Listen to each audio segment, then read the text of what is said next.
This is RetRead Podcast. We take a deep dive into the Fear Street series And review other books we've read. I'm Serge. And I'm Anna. We're happy you can join us.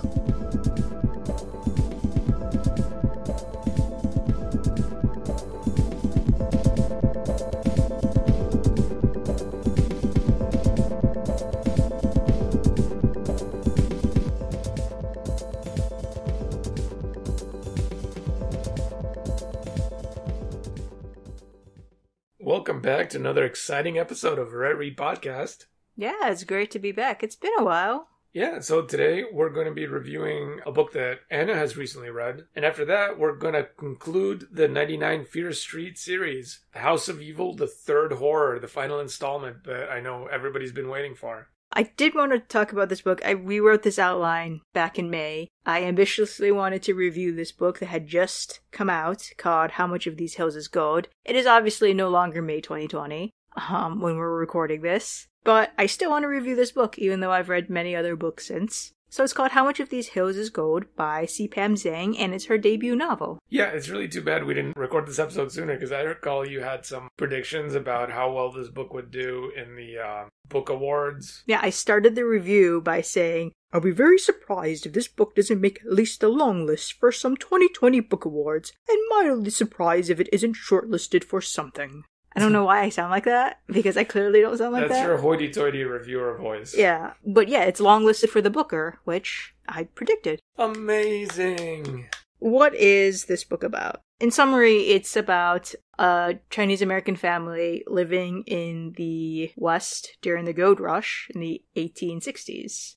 So when people think about books written about the American West, one tends to think of vaqueros, Native Americans, ranchers, prospectors, families seeking new opportunities by moving west, the stoic, silent men wandering a vast wilderness trying to escape something, finding themselves. The role Chinese Americans played on the settling of the West has been largely ignored in literature, save for nonfiction books or children's books such as Lauren Yep's 1994 Newbery Award-winning Dragon's Gate, which I don't remember reading when I was a kid, but I do remember reading some Lawrence Yep books when I was a kid, because those were the only, representation, own voices type books that we had.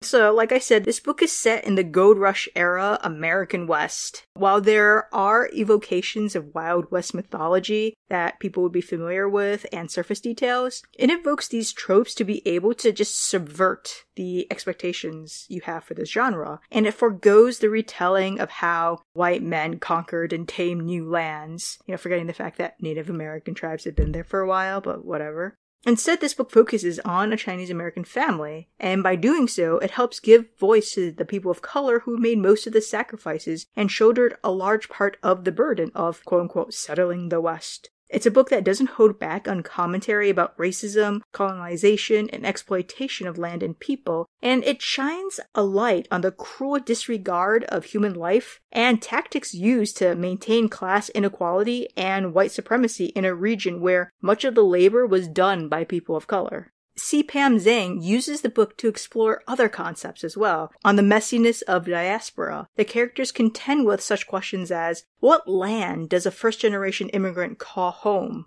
if the people in the land they are born in refuses to accept them as one of their own? Can a place a person never set eyes on ever be home? There's a constant battle within and between characters and where they belong.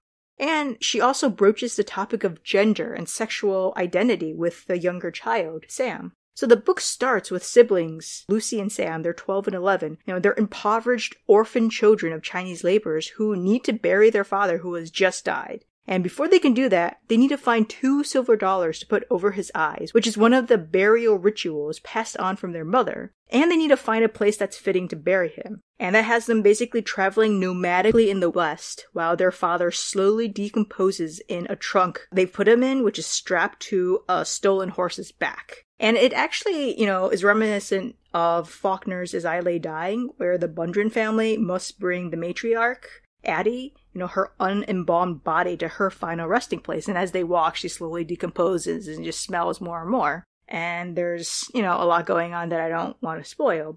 You don't actually get exact locations. They're out west because of the gold rush.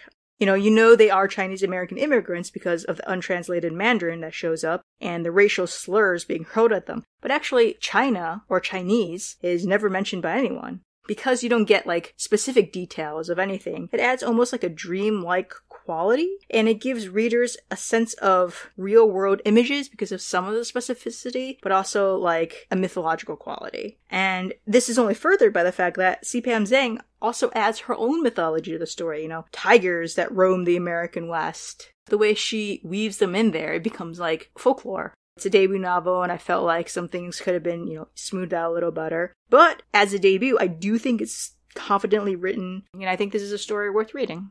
So the author for this book, C Pam Zhang, actually had a really nice book tour that was like a virtual book tour. So maybe that's not that nice, but it was nice for us at home because we could actually view a lot of the events where she got interviewed. I guess that's one of the upsides of what's going on right now is a lot of authors' book tours went from physical going around to different bookstores, which, for a lot of us, we're not located next to whichever bookstore happens to be hosting those events. We're living all around the country. We may not have one of these bookstores near us. So it's really cool to be able to actually attend all of these virtual book tour events. And hers is one of the ones that we looked at. It was really nice. If you're, on the fence about, hey, do I want to read this book or not? Probably a lot of these are still uploaded somewhere and you could just check them out.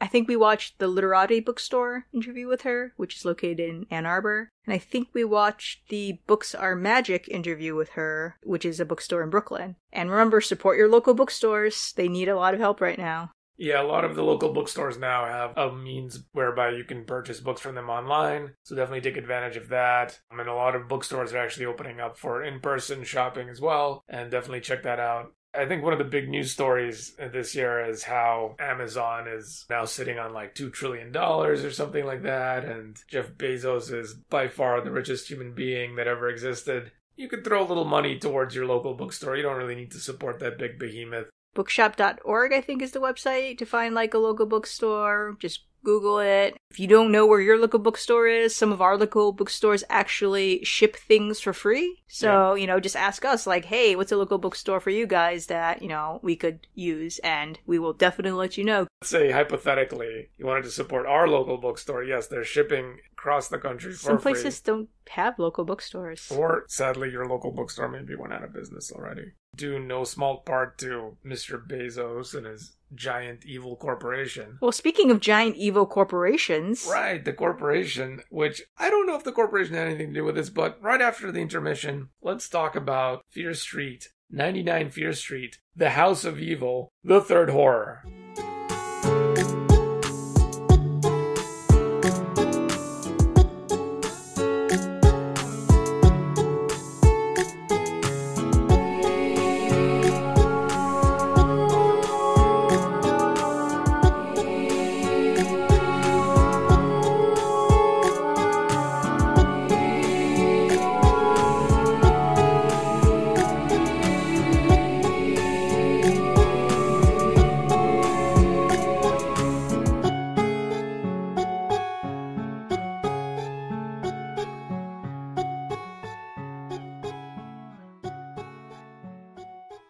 Welcome back! Can we just talk about Fear Street, 99 Fear Street, The House of Evil, the third horror? We're going to start with prediction accuracy, and I'm going to talk about Serge's prediction accuracy. We're going to switch it up a little bit. There you go. Serge said the plot would be, the house will be occupied by living souls. Cody comes back somehow, and she's going to try to rescue Callie from her fate as a ghost. The house was not occupied by living souls. It was actually rented out or whatever by a production company. Cody does come back, and I guess there is some Callie saving aren't bullshit. The rats living souls? You said the murder weapon would be crushing. Something's going to fall on Cody and she's going to get crushed. Callie is beyond redemption despite what Cody thinks, and Cody will get crushed by something Callie pushes. Someone was crushed, By I would something say. that fell, right, but it wasn't Cody. So I guess you're kind of on the right track, just the wrong person. The murderer gender will be female, and Ding, it's ding, ding, Callie's ding, ding, ghost. I mean, Ding, ding, ding, kind ding, of. ding, ding, ding. It's kind of multifaceted, I would Callie's say. ghost definitely kills a female. She's kind of pushed to it by the other forces, right? victim gender is going to be female because Cody is definitely going to die. Death to Cody in this book. Yeah, that didn't happen. She didn't die. So, But the victim gender was female. So I got murder gender and victim gender correct. Can it really be correct if you, said who it would be and it wasn't that person? Same gender, doesn't matter. So That's anyway, not how that Anna had works. some plot predictions. Anna said that Cody is back. She's an adult now, 18 probably. She did promise Callie that she'd come back, so she's keeping her promise. She has to free Callie's spirit from the house somehow, fighting the evil of the house for it. Definitely learn more about Glenn Hankers and Mrs. Nordstrom. Wow. Okay, so we definitely learn all about Glenn Hankers and Mrs. Nordstrom in this book, so that's true. And Cody does try to get Callie's spirit back from the house, so that's all correct. Murder weapon, electrocution, nope. There's no electrocution anywhere. Well, someone was burned by a light. Sort of heat. That's heat. Well, heat. I mean, when you, boils down. When it boils down, that person didn't even die. So, murder, gender, it's the evil. The evil is using Callie. Well, I mean, okay, fine, I guess. You said Callie there, so I'll give it to you. And victim gender, male, nope. No males die. Cody's boyfriend does not die. Although, he stops breathing for a hot second. Yeah, he does. But that doesn't mean he died. It was a hot second, too. Yeah. So okay. The plot synopsis. 2 years after the first horror, Cody Frazier is back. Dun, dun, dun. And now, she's starring in a movie about her family's time at 99 Fair Street. Oh my God. Which, why would you do that? What? Which is shooting at 99 Fair Street. Obviously, Ghost, Callie, and the house itself have other ideas of what's going to happen. How did R.L. Stine even come up with this cockamamie plot? A movie. They're going to shoot... Whatever. Apparently, this is what happened. Her parents moved to Hollywood. I guess the cheap housing prices there. Were they staying with a relative? I don't know. Whatever. Anyway, Let's just go into characters. sure, I'll do Cody Frazier. You guys remember her. She's got blonde hair. That's really all we got about her, right? That was all that Callie told us about her in the first book. I don't think we got anything more. No, R.L. Stine just assumes we already know all about her, so he doesn't provide any more character description. Well, can we talk about Persia Bryce, who's the former child star in a TV sitcom called Big Trouble, and she played Angela Trouble. She's a spoiled diva with 2 assistants. She's sweet and modest in interviews, but a complete bitchy snake in person. She reminds me of that character in BoJack. Is she a Zoe or a Zelda? As long as she doesn't, fall in with the person who played her dad on the show, she should be okay. Horsing around. Rob Gentry is a handsome actor. He has done some TV acting and a few commercials. His dad's actually some kind of Hollywood studio executive. Nepotism! And he's got blue eyes with long and wavy auburn hair. He's thin but athletic looking, and he moves with an easy grace. We got boyfriend material over here. We have Bo Montgomery, who has salt and pepper hair and a short ponytail. Thin, intense, and he's a good-looking guy. He always has a day-old stubble on his chin and cheeks. He's between 35 to 40 years old, and he is the director of this movie.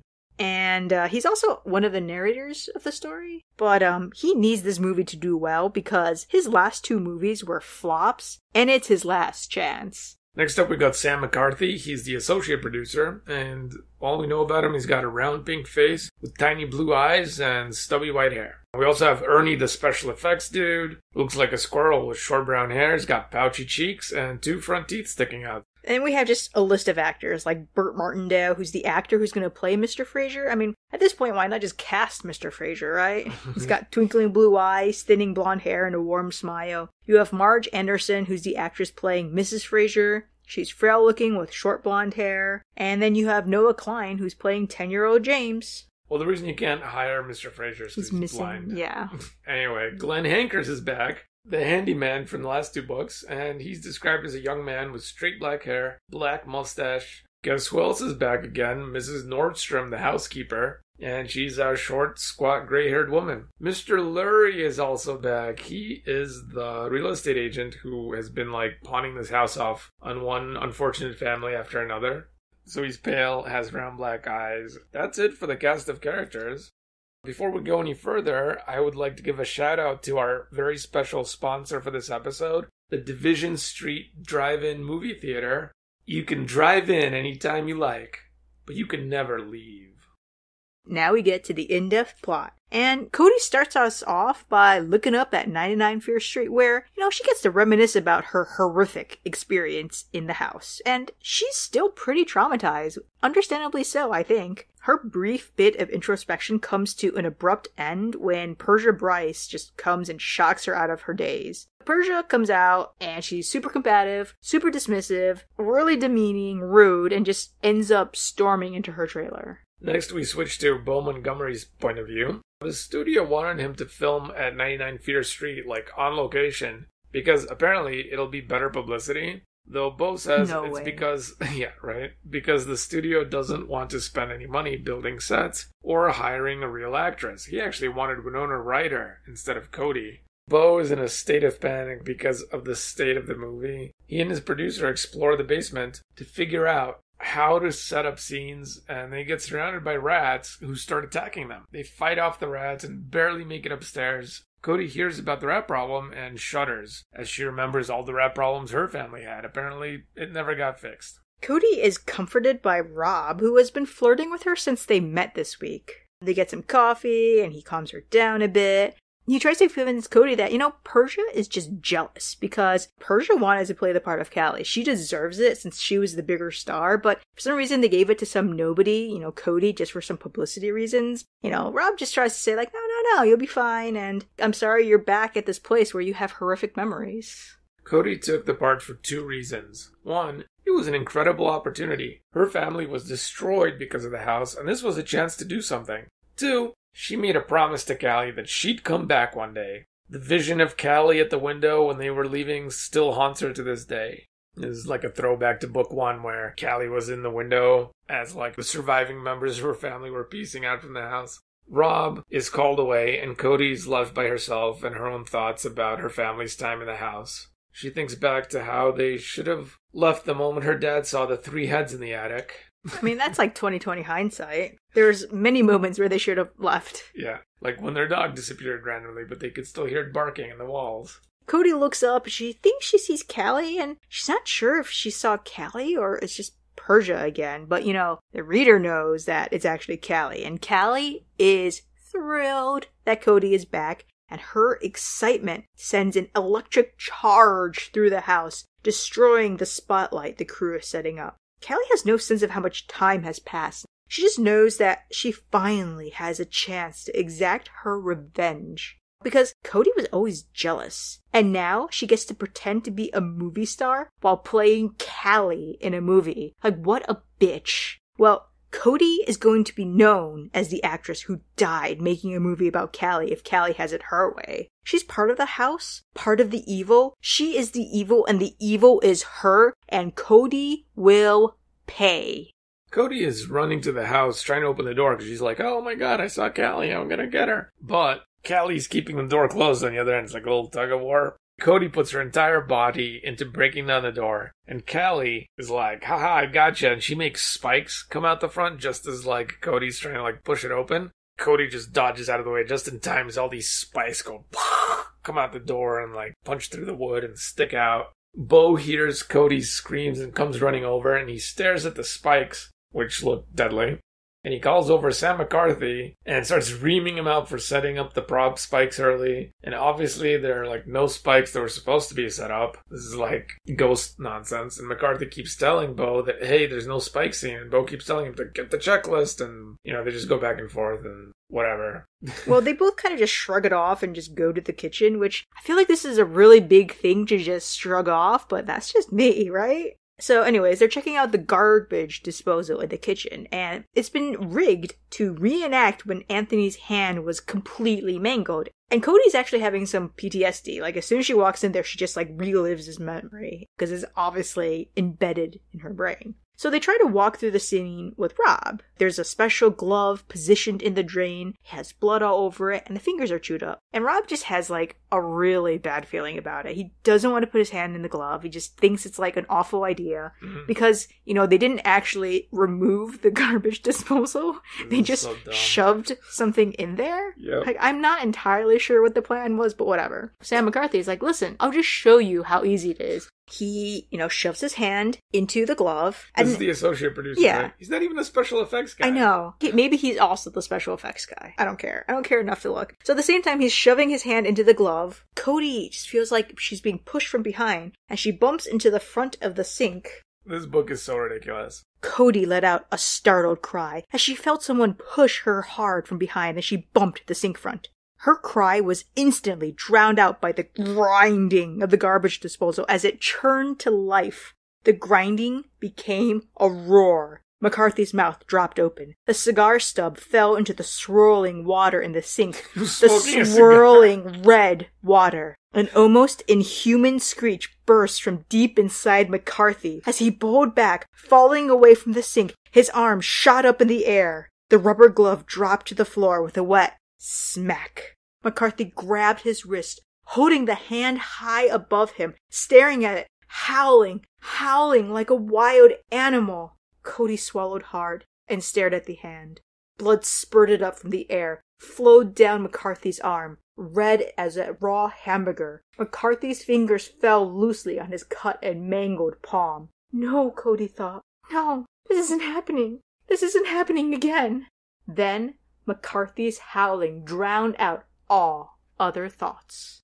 This is bizarre. So anyway, now Bo has to have a meeting with all the main actors. He's heard some stories that Feeder Street is known for weird stuff, and he just wants everyone to be extra careful. McCarthy's hand, unfortunately, cannot be fixed, and he's going to lose all the fingers. Bo starts questioning Cody about how or why she bumped into the garbage disposal. He's a little bit suspicious, but he soon lets it go and just moves on. He gives her a pep talk about how she needs to pull together so they can film the movie, because getting this movie project done is the #1 priority. Fingers missing be damned. Persia is still salty that Cody got the good part for publicity, and actually probably sucks as an actor and will ruin everything. Then she whines about how ugly her character is. Her character is Cody, FYI. Yep. Another dig at Cody. And then she makes fun of Rob's previous job in a dog food commercial. Persia's just shitting all over her, co-stars. While Bo just tries to get them ready to shoot some reaction shots, Cody notices that Mr. Lurie is standing around. What? Mr. Lurie again? Before she can do anything, Persia once again tries to get into Cody's head, tries to get her to quit, saying some bitchy shit. So they end up yanking at each other's hair and beating the crap out of each other because, hey, that's how R.L. Stine writes girls, right? Bo and Rob actually have to pull them apart, and Persia just says, well, I just wanted to get in the right mood. We're supposed to be feuding sisters, so I was just trying, get inside that mindset. Yeah, everyone thinks Persia is just completely full of shit, but actually no one has time for her games. I mean, if they don't have time for a guy who just, lost his fingers, they don't have time for this bullshit either. So, Persia and Bo leave, and Rob and Cody make out, because nothing gets people hot and horny than watching someone lose all their fingers for, a second time. But, whatever. Cody goes back to her trailer to lie down for a while, and she hears 3 knocks on her trailer door. And it repeats itself. And this is reminiscent of when she was trying to rile Callie up to pretend that there was a ghost in the house. It's the exact same pattern. So she finally musters up the courage to open her trailer door, and no one is there. Dun dun dun. Cody sees the beam of a security guard flashlight bounce around. This is the weird part too, and how it jumps around from daylight to nighttime a lot. The timeline in this book never clicked. All of a sudden you'd find yourself, it would be night and everyone would be gone. She'd be the last one on the set. She looks through a window and sees a pale light filtering in the hallway. She ends up walking into the house to go investigate. Maybe it's Callie trying to communicate with her. Ooh, she ends up in the kitchen and finds Mrs. Nordstrom scrubbing the kitchen sink. Huh. They hug, and Mrs. Nordstrom tells Cody all about Brent. You guys remember Brent? And his death before Mrs. Nordstrom goes back to scrubbing all the blood around the sink. Cody continues to walk around the house just calling, Callie, Callie. And then she feels a cold, heavy presence in the living room. Turns out it's just a security guard who asked for her autograph for his nephew before finally kicking her out. and we're finally filming again. It's and the next morning. Yep. Yay. A good portion of this is Rob explaining the hows and whys of film sets to Cody, which you think she would have gotten like a crash course beforehand, but whatever. They're just doing reaction shots today, but they're waiting on Persia, who's just, doing her diva thing in the trailer. So they just get her stand-in to help figure out the lighting and cameras, which is what the stand-in is for anyways, so I don't know why they're waiting for Persia, because, it's like a set time, like we're going to be doing the whatever. This director clearly has no idea how to direct or do anything. Yeah. Their practice is scene where a camera has to start really high up from the ground, and it slides down a boom and stops right in front of Persia's face. So they're trying to practice that with the stand-in.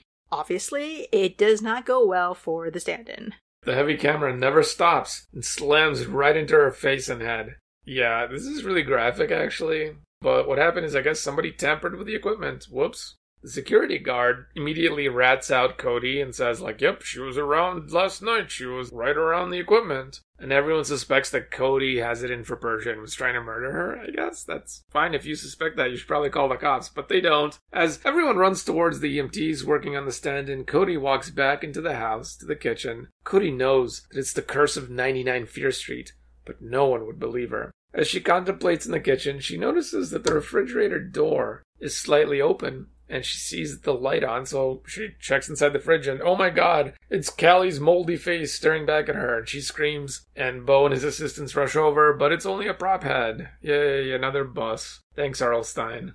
Bo has her go rest in the trailer because clearly she's just shaken from everything, and going to the trailer would just calm her down. Yes, woman, calm down. Stop being so hysterical. Callie watches on, happily knowing that Cody is getting really shaken by what's happening, and she guarantees there'll be more accidents, and hopefully Cody will die in one. So Rob goes to check up on Cody and make sure she's okay, and they make out for a bit. Persia walks in on them and sneers at them before letting them know her stand-in died and that they're done for the day. Nice priorities there, Persia. When they go back in the next day, Bo lets everyone know that because the death was so suspicious, the Shadyside police will have a presence on set. Mr. Hankers shows up in the middle of the meeting and is sent to the basement to deal with the rat problem. Cody thinks it's weird that both Mr. Hankers and Mrs. Nordstrom are still working in the house 2 years later. Bo vows... I think it's more weird, right, that Mr. Hankers still working on the rat problem 2 years later and it still hasn't been solved. Didn't he tell her parents that, he was almost done with it, but then, they were all attacked by rats after that? Yep. Bo vows that the film will continue no matter how many freak accidents happen. Hell or high water, this film is gonna be done. I don't care how many people have to die. This movie's gonna happen. So they're going to start filming tomorrow morning. They've just been doing, reaction shots and stuff. They haven't actually done anything. Have they shot even, a single foot of film yet so far? No, they wanted to get reaction shots, but then they didn't actually film it. They didn't get anything. Yeah, because the stand-in died. So they were going to start filming. No and, ifs, or buts. And the attic scene is what they're going to film, where Rob and Cody are stuck in green goo together. Bo wants them to go black out the scene, and Cody wants to know why they're shooting the green goo scene in the attic and not the bathroom where Callie actually had to deal with the green goo. But Bo thinks that doing it in the attic would just make it more dramatic, and also it's further from the rats because he does not want to deal with the rats. It's the first smart thing he said. He's considering replacing Cody with a real actress, actually. But before he can mention anything to Cody, Persia demands that he pays more attention and comforts her because her stand-in was the one who died and it could have been her and so on and so forth. I don't think he can get a real actress at this point. This production is so freaking messed up. Who is he gonna get it? And also, yes, you should get a real actress and not Cody. Cody is appalled at Persia making this all about herself. It is appalling. And then she and Rob go and take a spin out of Shadyside. Since they have the rest of the day off, they go drive through some small towns and see the farms, country, and they end up at a rustic diner built from an old rail car. Ooh. Rob talks about growing up with a dad in the movie business and how they were well off so he could have whatever the hell he wanted when he was growing up, but his parents were rarely around. Reminds me of that character Ben from Never Have I Ever. And they end up at River Ridge over the Conononka River, which is, as we know, the popular makeout spot. And they make out. Well, Rob wants to take her back to his hotel room to rehearse, but Cody realizes that her script is in the trailer and she needs to go get that first. And girl... Oh, Cody. Cody. He doesn't want to actually rehearse. Where you're going, you're not going to need a script. Cody goes into her trailer and she gets her script, and then she hears, once again, 3 taps against her trailer door. She opens it, and it's not Rob, and also Rob's car is gone. And there gently came a rapping on her trailer door. She hears Callie's voice calling for her, telling her to follow her into the house. Quoth the Callie. When she goes into the house, she's able to converse with Callie's airy voice, and she ends up going into the basement. She hears Callie and is trying to find her when Bo grabs her and clamps his hand tightly over her mouth. Okay, Bo. I have no clue why Bo decides to be so extra with letting Cody know that he's there, but, whatever. He freaks the shit out of her, and Bo demands to know, why is Cody here? From one standpoint, he has every right to be in the basement there because it's his prerogative as director, but, she has no reason to be there, and there's been a lot of weird stuff happening lately. So what is going on here? And Bo is pretty sure that Cody's doing something to ruin the production. I mean, it's the coincidences, the mangled hand, the dead stand-in, everything she has some kind of link to. Cody tries to explain that she's not involved, but she notices the boxes of explosives all around her and gets distracted. What? Bo just dragged these boxes down that night. It's the mysterious ending of the film. He's going to blow the entire house up. Because that's something that most people who live in a neighborhood want to hear. This house is going to be exploded by, a shit ton of explosives. Yeah, wouldn't you just want to explode, a miniature of the house? No. He's exploding the whole goddamn house. The cast didn't get the last 10 pages of the script because it's supposed to be super dramatic. He wants to see real surprise and horror on the actors' faces. But, it actually doesn't matter to him that Cody is found out since Callie's supposed to be dead anyway. So he goes into, super graphic description on how she or, her replica is going to, explode as well. And Cody's kind of freaked out by, how exuberant he is about this. Bo offers to switch Persia into the role of Callie so Cody can just play herself. It must be super traumatic for Cody to be back here in the house where her family members died, and this would help relieve some of that pressure. Cody begs him not to, and then tells him that she's in the basement because Callie called her down. Instead of reacting like most people would, Bo thinks this is great and wants somehow to add this to the script. Maybe he's just trying to humor her and make her feel better. I have no idea.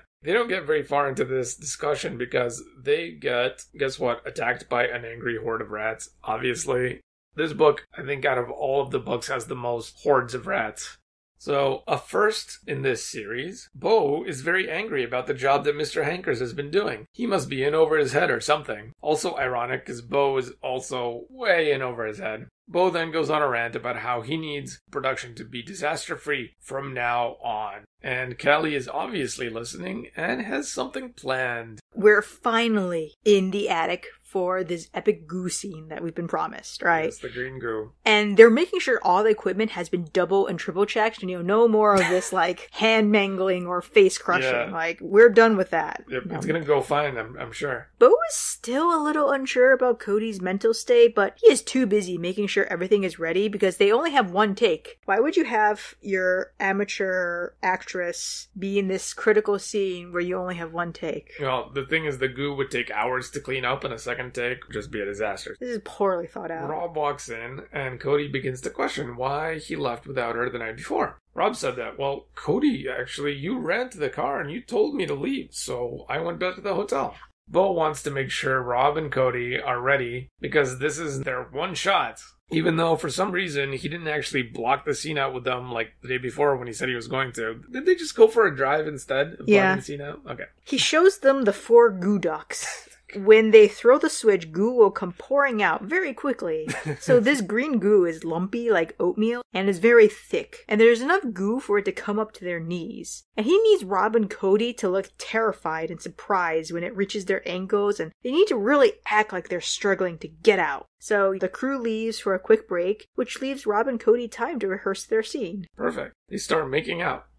But then the attic door slams shut and the goo machine turns on. Shit. Cody and Rob try to turn the machine off, but the lever won't budge. The green goo is quickly filling up the attic, and it smells like sour milk, and exactly like it did 2 years ago, it's also burning hot. The goo seems to be holding them in place, and it's a real struggle for Rob to get to the door, only to find that it's locked. If this wasn't like a haunted house, it would just seem like they're like, you know what, we do need them to like get freaked out. She's not a good enough actress. We need like this perfect in the first take. Like, this is the perfect way of doing it. Yeah, if the cameras were rolling, they would have got some really good footage, right? So the goo is going past their waist, and no one seems to be coming up to help them. Cody begs Callie to help them, and she tells Rob that Callie will protect them, and he thinks that she has lost her mind. As she just keeps calling for Callie's help and protection. Cody manages to get over to the attic window, which leads to the roof, but it's locked as well. She grabs a light tower and starts slamming it into the window pane. She manages to break the window and to climb out onto the roof, but then she looks back in and she sees that Rob is sort of floating lifelessly on the surface of the goo.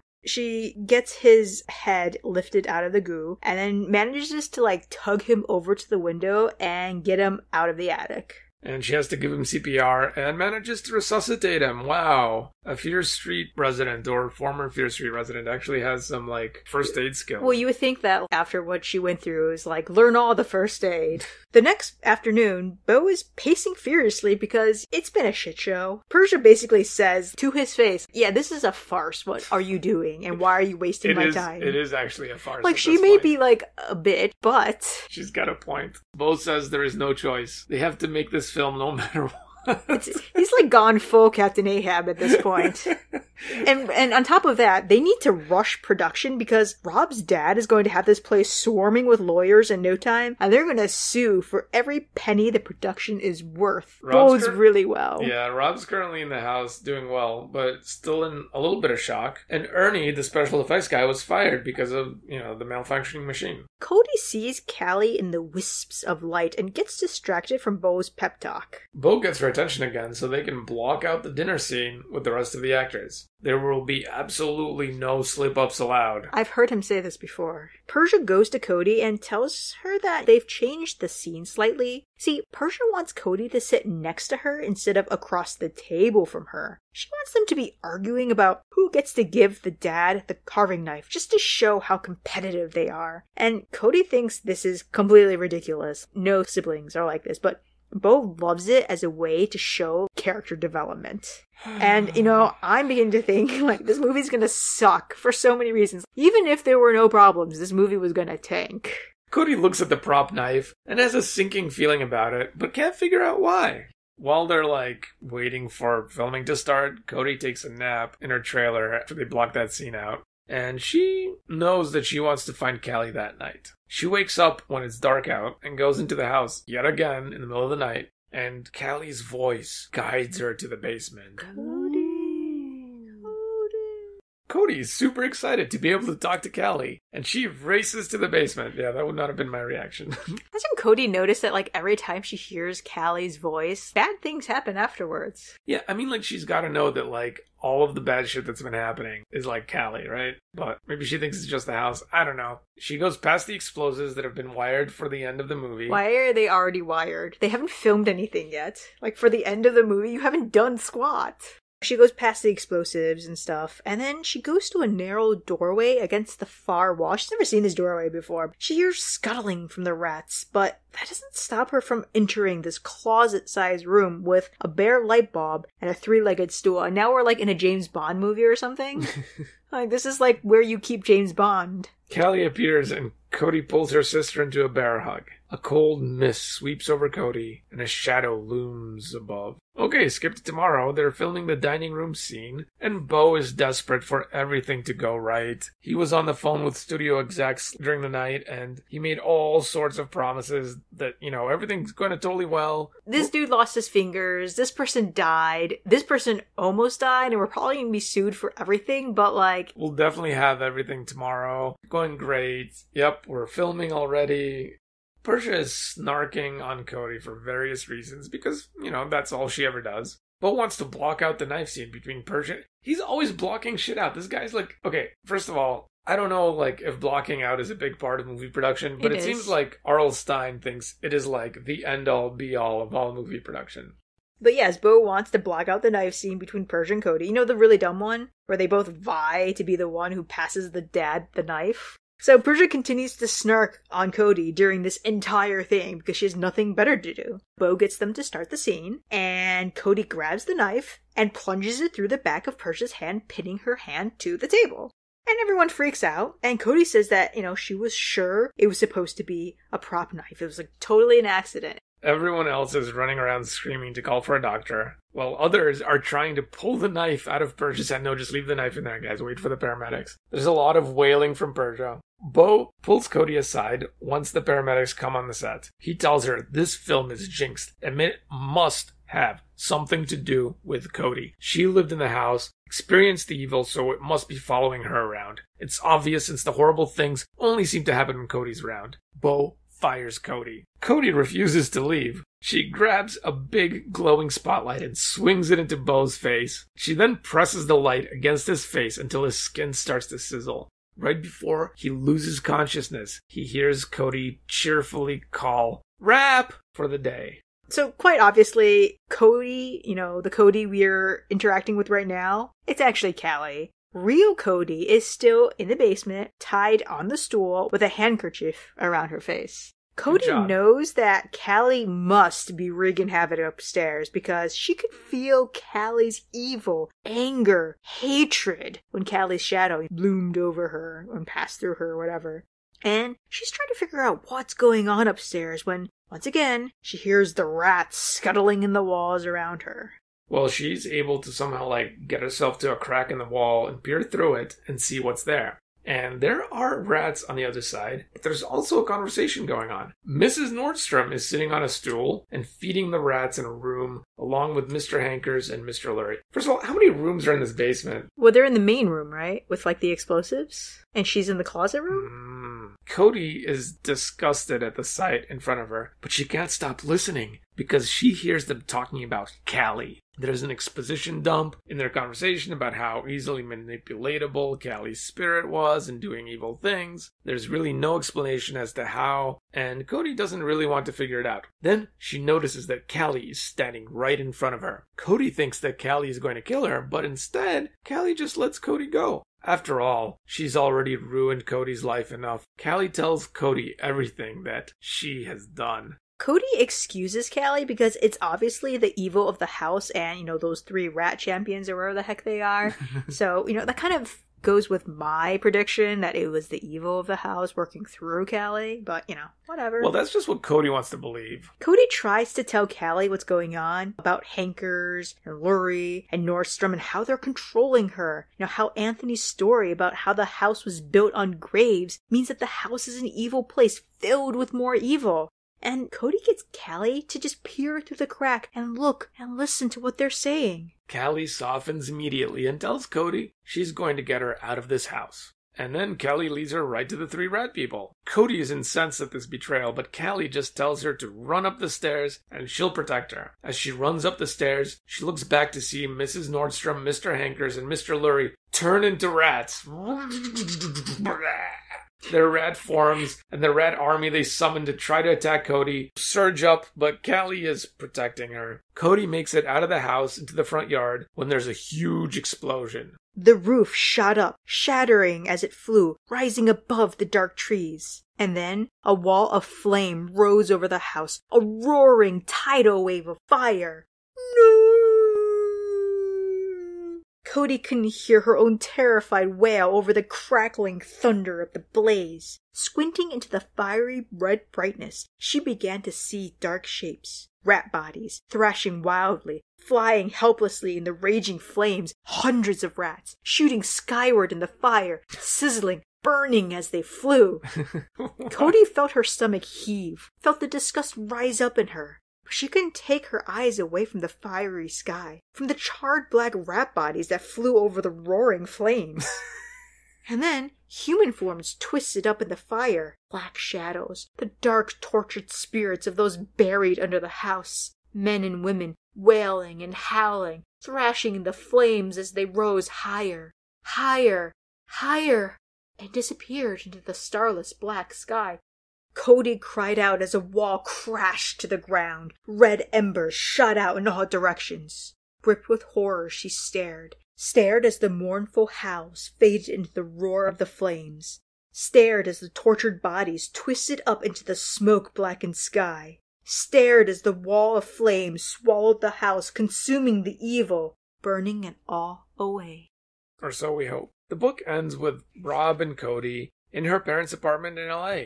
The police caught again this morning? It's been weeks since the explosion, and they still can't figure out what happened. Everyone had a different story, and one version is stranger than the next. And they still have trouble believing that it was Callie, not me, who did all those horrible things. Fortunately, they're going to drop it. Of course, I'll still have to go to therapy twice a week, but I'm glad no one is pressing charges. There's a delivery, and it turns out it's McCarthy. You know, the guy who got his hand mangled? Apparently, he sent Cody the only film that was shot at 99 Fear Street. And I guess he has it like on VHS. And they put it in the tape player, and it's that video from The Ring. No, I'm kidding. It's the explosion that happened since, I guess, cameras were rolling. They were doing exterior shots at the time. And at the end of the explosion, there's a faded image of a girl that appears inside the light. The girl raises a hand and waves a long, slow, sad goodbye. Cody is in tears because she knows that it's Callie saying goodbye for the last time. The end. And now, a word from our sponsors, Division Street Drive-In.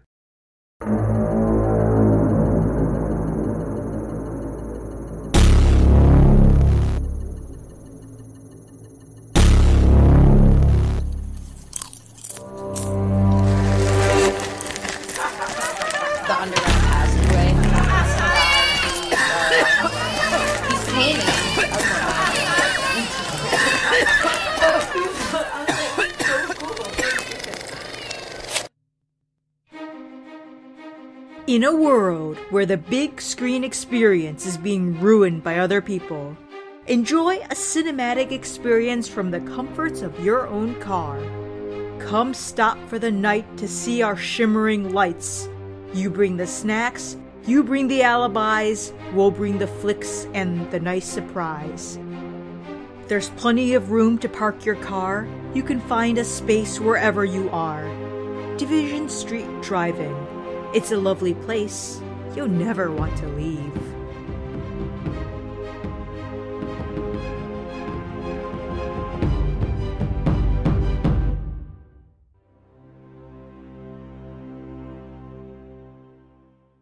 Fear Street Mythos. Who saw the were-rats coming? Nobody saw the were-rats coming. Was Mr. Lurie always a rat? Like, this is going back to the 60s, right? He's the guy that originally developed, quote-unquote, developed that area, dug up the graves, quote-unquote, found weird, like, stuff, and then built the house anyway. What if he was always a rat? And then he ended up killing his human wife because she found out that he was a rat. And then Mr. Hankers and Mrs. Nordstrom are actually his two children, which are, you know, obviously he would pass down the were-rat gene and his children would be were-rats. That makes as much sense as whatever the hell explanation that was not given. You know, rats naturally live out and about. Mr. Lurie, the original rat, mutated from the green goo that was like at that original location, right? Then he crawled out of there, transformed into a human, and then used his human powers to like become a real estate agent so he could come back one day and build a house, excavate the evil. Wouldn't it make more sense to use that green goo to try to make more humans into rats so then you could have more like genes in your gene pool to breed with? Instead of, like, whatever they were doing?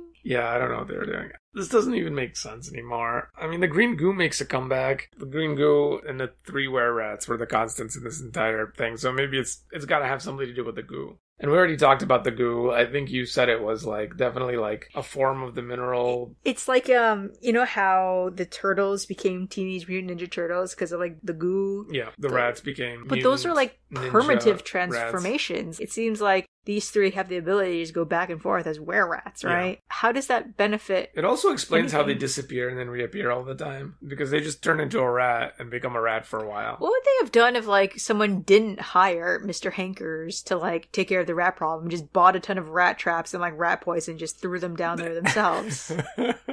Their whole thing hinges on, them hiring the two of them. Yeah, I don't think normal rat poison and rat traps would actually work on these rats, right? Well, Explosion did. Supposedly. I wouldn't be surprised if there was like a now there's like a rat problem all over Fear Street and every house is infested. Thinking. Like, can the explosion really end the evil? You know, the explosives were in the basement, and the evil was coming from the basement. If anything, it would tear open the doorway for more evil to come out. The portal would become expanded, and it wouldn't be surprising if there was just a hole filled with green goo where the house used to be. Oh my god, this is some Buffy bullshit. Evil was just seeping out. How do you, like, seal the portal, you know what I mean? Not with an explosion. Whoever, like, sealed anything with an explosion before? What if it just absorbed the energy of the explosion and became even more powerful? You've seen that before. That's true. Or it just spread it. Yeah. Well, it certainly seems like all the evil spirits just spread everywhere. Or the explosion channels it somewhere else and it's gone from that particular area. Like in the episode of Stargate where they're like gated to a black hole and they have to like drop this nuke in it is enough power to like make the Stargate connection jump from their Stargate to another Stargate. Well, I was thinking of like the cheerleader saga, right? The evil just keeps coming back. It always like vanishes in a big explosion of smoke. They all think it's gone forever. No, they just bury it under ice and then hope the ice never melts during the spring thaw. And in this one, like, obviously the spirits all went up into the smoke and then the smoke went everywhere in the night sky. I mean, like, what's gonna happen? It's just gonna, like, fall as ash everywhere and then you're just gonna get more evil all over the place. My whole, like, idea for, like, a buried, derelict alien spaceship, there wasn't a lot of warping of space in this book. You didn't see, like, stuff didn't disappear into walls. There wasn't, like, an extra dimension of space inside the house like there was in the previous books. That aspect of the evil of the house, like, really wasn't present anymore. This book was actually kind of basic in terms of, like, the evilness. It was. Like, he did a lot of setting up in the first two books. You know, everything that happened in the previous book, like even development of the evil and Callie's relationship with the evil, which you had some of when she was talking to Brenda. This really scaled it back. Yeah, it just turned into, like, booby traps everywhere. Okay, the most basic common denominator of haunted house. It was kind of disappointing from that standpoint. The whole House of Leaves-ishness of it in the first book, where, like, you could just disappear into, like, this endless extra dimension of space, which was slightly touched upon also in the second book. That's totally gone. Not mentioned anymore. He was writing both a movie set gone awry book. A farce. And his, like, 99 Fear Street book. That was kind of an issue. Honestly, with the director, Bo, you would want him to, like, kind of, like, get his comeuppance because he was, like... Ahab? Yeah, he was definitely Ahabbing it up, but, like, does he really learn his lesson? I mean, he gets, like, knocked out and his face burned off, but, like... I feel like having your face burned off is kind of, like, a lesson being taught. I don't know. One big disappointment, and it kind of deals with Fear Street mythology. You know, with the other trilogies we've read, you get, like, a contained story, you know, that still has the mythology that R.L. Stine is setting up. The Fear Street Saga trilogy, or even the Cheerleader trilogy. You're following, like, these set characters in their set world with, like, this very specific weird thing happening. So with the Fears, it was, like, whatever the heck was going on with their, like, necklace thing and, like, the journals or whatever. And then the witchcraft at the end, and then the house. With the cheerleaders, you have, like, a one specific family, and then, like, for some reason, an evil spirit that only goes after cheerleaders. And then in this, it's like, okay, it's a haunted house. It's a house that has its issues. And then you have three constants, you know, Hankers, Lurie, and Nordstrom. And then nothing really comes of it. If you wanted to stick with the same family, bring the Fraziers back, then it needed to be, like, more of a Cody Callie-like thing, instead of, like, whatever the heck he was doing. Or if you wanted to just be, like, this house taking more victims, then just make it another family that has to, like, they hire Nordstrom and Hankers, and they have, like, a kid who goes, like, you know, this guy's not really taking care of the rat problem, and, like, starts talking to, like, the kids at Fear Street. So, but just going back to, like, in terms of the evil, right? In the first book, the dad has the same kind of issues the director has. He's like not thinking clearly, and so instead of getting his family to safety, he's just obsessing about, I gotta get my money back, right? He pays a price for his blindness. The void reaches out and grabs his vision and makes him blind. The void of evil opens up in the ceiling and swallows him, right? And the void, like, swallows up their son and he disappears, the dog disappears. That whole, like, aspect is very scary, actually. And, you know, in this book, the director gets his face burned off. Well, Stand-in did get her head smashed in. Yeah, stuff happens with, like, actual physical objects around the actual physical house. There's no, like, paranormal frickin' void coming in. Like, all the stuff that happened, if you decide that Cody's an unreliable narrator, she could have done all the murders and all the mayhem herself. There's no requirement for anything paranormal to have occurred. It's a totally different take on this. And I think it's much weaker than the first book. And we're definitely getting into like thoughts in the book. This was a potential to do a lot of Fear Street mythos, and we did have a lot of things in terms of like the green goo and the corporation and the mineral, and I feel like we really talked about it because the first book really lent itself well to that, and kind of the second book did too, with its own like weird mythology type superstitious stuff from Papua New Guinea. You're right. This book could just be Cody's an unreliable narrator, and it just totally drops that entire ball. This would have been a great opportunity to tie back to Fear Street Mansion and what the Fears were doing, why the bodies were buried there. And they didn't do that. They just made them were-rats. I think the biggest shame is that, in my prediction, I was like, you're going to find out more about Hankers and Nordstrom and Lurie, maybe. I don't know if I mentioned him, but they come back. And then in the end, they're like feeding rats and they turn into a rat. And it's not a payoff. What's the link with the Fears? It's not a proper payoff. Why were the bodies buried there? We suspect the Fears buried the bodies there. Why? Nothing's there. I don't know. It's disappointing. Let's move on to callbacks for now. The rest of the 99 Fear Street trilogy. Also, the makeout spot, the ridge above the Kananka River, that's pretty constant. 90s things. Winona Ryder. Yeah, Winona Ryder would have been age appropriate to play an 18-year-old, which is not a 2020s thing. Well, kind of appropriate. Still would have been like older, but still. We got video cassettes. Tapes. A low-budget movie using practical effects instead of CG. It's not even, like, practical. Practical effects is one thing. His effects were impractical. So I'm not entirely sure, like, where they're saving money if they're, like, planning on blowing up this house. It's not practical. No cell phones allows Callie's ghost to wreak havoc on Cody's interactions with Rob, and she ends up ghost blocking Rob's cock. Well, I don't think cell phones would have worked because of... Well, like where Rob, like, pieces out and is, like, drives off. She wouldn't have service there. What, on Fear Street? Yeah. There's plenty of service. She would not have service. You don't think Fear Street gets service? No way. Not, like, around the house. Not within, like, a little bit of the house. Is that the modern horror? That's the modern horror of Fear Street. It's the truly scary thing. No service. Your Wi-Fi cuts out. Nitpicks. I feel like we've gotten a lot of nitpicks. No mention of the fact that they found James and their dog's body in the wall last year. The family would have certainly been contacted about it, and nobody talks about that. And that would be a traumatic thing for her here, too. Oh, that's like where they found my brother and the dog. Yeah, there's the fresh plaster in the wall where they, like, exhumed his body. Is that a faint whiff of decay that I catch in the air? You know what I mean? She doesn't even, like, really talk about her brother that much. No. It's just like, oh, there's the actor who played him. Carl Stein forgot about it. The liability insurance the studio or any producers would have to deal with shooting on location like this just isn't worth it. They would have, like, totally preferred a soundstage or use another place in a location with, like, an industry presence. His whole thing was like, they're gonna save money, it's good for publicity. You could do the exteriors, that's good for publicity, like, that's absolutely fine. But, like, to be using the garbage disposal, but then, like, not removing the garbage disposal for, like, a hand chopping scene when apparently the way to turn on the disposal is, like, right there at, like... Yeah, just take the garbage disposal out. Why do they need to keep it installed? They're gonna blow up the house anyway, so, like, you can gut the entire house if you need to. And that would cost more money. Like, they have sound stages for this sort of thing. You don't need to build new sets. Just reuse sets from other movies. I figured it out. They wanted this because it, like, is a House of Leaves? Yeah, there's, like, infinite voids of extra dimensional space. Yeah, but you can't command where they can put all the cameras. There's just so many, like, movie production things that don't make sense. How has no one pressed charges against Cody? At minimum, you'd think that her bitchy co-star would have sued for, like, getting stabbed. And then there's the director, too. He got his face burned off. Maybe it's because he's in jail for, like, the stunt he pulled with blowing up the house, but still. But he didn't blow up the house because he was, like, unconscious or, like, brought to the hospital at that point. Yeah, with, like, but he's the one that burns. placed the explosives there, which is, like, what led to the entire disaster. But you figure, like, he must have cleared that with the studio, right? No way. Who knows? He didn't clear anything. But yeah, like, Cody, at the end when she was just like, oh yeah, the police don't believe me, but I just have to go to counseling. There's so many things wrong with the book. You know what it has? It has that classic R.L. Stine one draft vibe. He just went through it one draft. Like, there's that part, if you toss me the book, it's like right in the beginning. You read this sentence and you go like, oh, he clearly never revised this book because he left this sentence in. Okay, this is the part where we first see Callie's ghost. And it says, Callie's ghost slid away from the window, floating back into the shadowy gloom of the house. Okay, so far so good. The air pulsed around her. Sparks of dust rose up from the floor.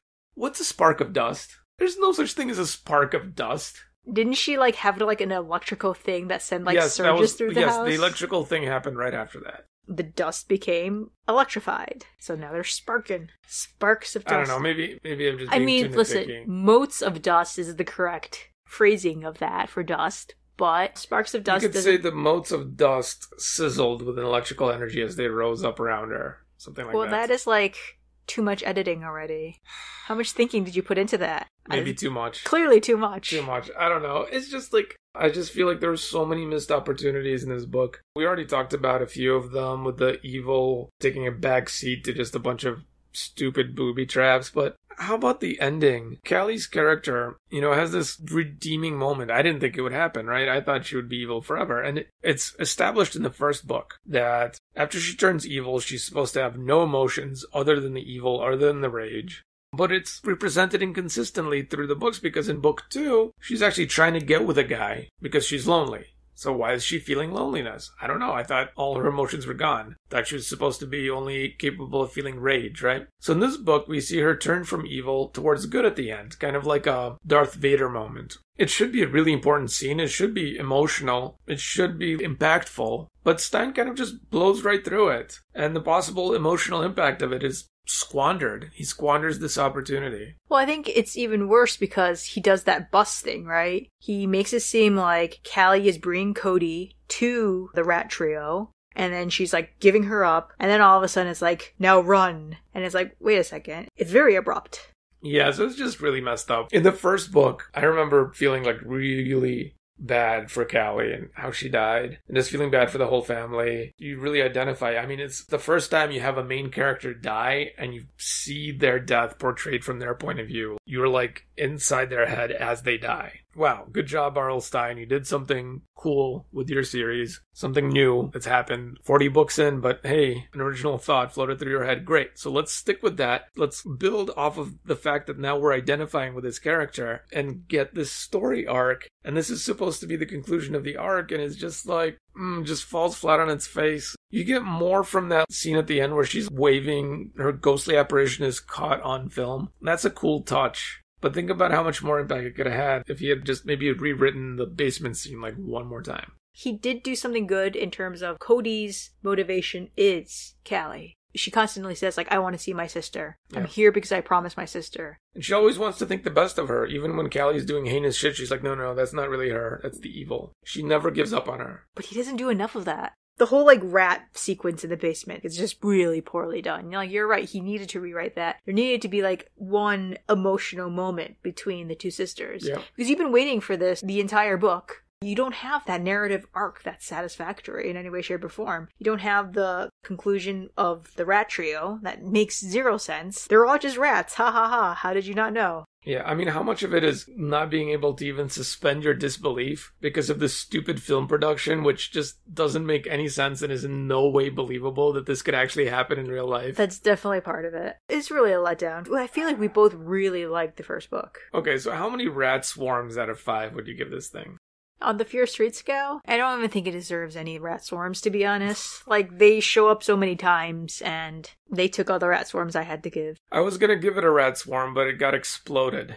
It's a real shame. Like, it really had a lot of potential. Chunky, charred remains of one rat swarm. Okay, the way he wrote that explosion with, like, the rats being, like, exploded and on fire and they're charred. It sounded like the explosion already happened and then the rats kept flying out of the house. Yeah, it doesn't make any sense. You can't even write an explosion.